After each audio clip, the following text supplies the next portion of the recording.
Welcome back. Earlier this week, President Obama presented his farewell address to the nation as he prepares to leave office next week. Colin, what are some of the things that President Obama has brought to the nation, and how would they hold up in the future administrations? I think, and oftentimes, hindsight is 20/20. I think when a president is leaving office, it is way too early to really consider their legacy. I think that historically, maybe 20 years from now, we're going to have a very different view of the Obama presidency and a lot of the obstruction that occurred during the Obama presidency. So, there is a view in amongst a certain portion of the population that, he really didn't do so much, or he was too cautious, or what have you. But I think in order to make that judgment, you have to look at what the opposition was doing. And I think oftentimes, and I will be the first to say this, the Democratic Party can't walk and chew gum at the same time. So even at the beginning of the administration, when they had control of everything, they really didn't do a whole lot. But that's not necessarily his fault as president.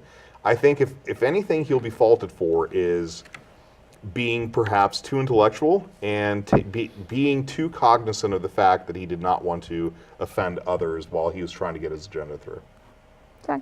Okay. Jim. So I watched the speech, and I'm not an Obama fan. What I learned from the speech is two things. Number one, there are still many areas where I disagree with his take on what he's done or hasn't done. But I believe, and I've believed, and I thought this a lot, but the speech this week I think was very from the heart. And I think that he really believes that what he has done for this country was all good. And I think that he had no ill intent toward this country. And that's something that bothers me about elections generally, is that the opposition, and that whether that's me as a Republican or a Democrat looking at Trump, sometimes we think that someone is trying to get office to intentionally harm this country. I'm not sure I believe that. And I don't think I believed it with him. I disagreed with a lot of what he did, especially in foreign policy. I think Obamacare was a failed experiment, but I think it was an experiment that needed to happen, quite frankly. And I hope what comes out of it is a better health care system. It needs tweaking. It needs major tweaking. Whether you call it repeal and replace, I don't care. It needs tweaking. A lot of other things that he did need tweaking. I think he brought the conversation on race front and center. Not always in a good way, but I think we're going to look back and we're going to find some things, even those who opposed him, that maybe he did okay.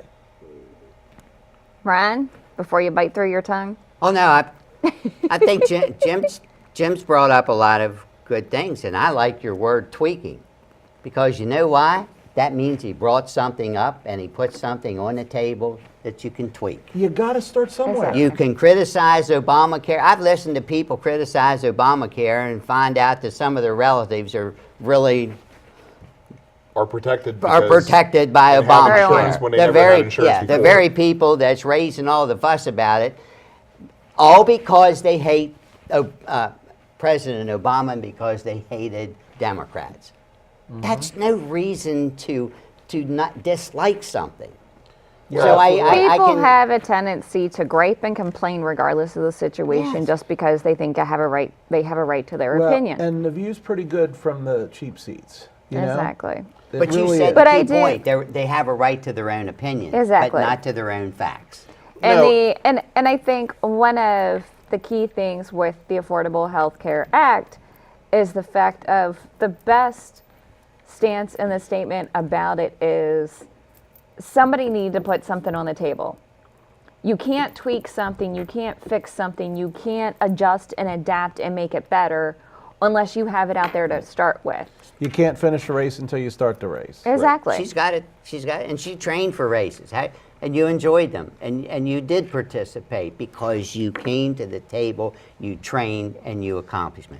All I want to see is Mike Callis. You remember Mike Callis? Oh, do I ever? The world is run by those who show up. Oh, yeah. And I bet you here's a point that you don't know about. I was talking to a colleague of mine who works for NIST, he works with the Federal Lab Consortium, and one of the projects he's been working on that is one of the accomplishments of this administration from their point of view is the fact that between the Federal Lab Consortium, which is the federal lab agencies, NIST, USDA, NSA, NASA, all the different research labs pulled together, over 300 around the country, well, working on tech transfer, and then in collaboration with the U.S. Department of Commerce, working with the Minority Business Development Association, MBDA, and interacting between the two and developing programs that are fostering minority-owned businesses in the tech space. So it's addressing that underserved, underrepresented group within the tech space and fostering commercialization of technology invented at our labs. So let's talk international policy though for a minute, because I think he hosed up with the red line.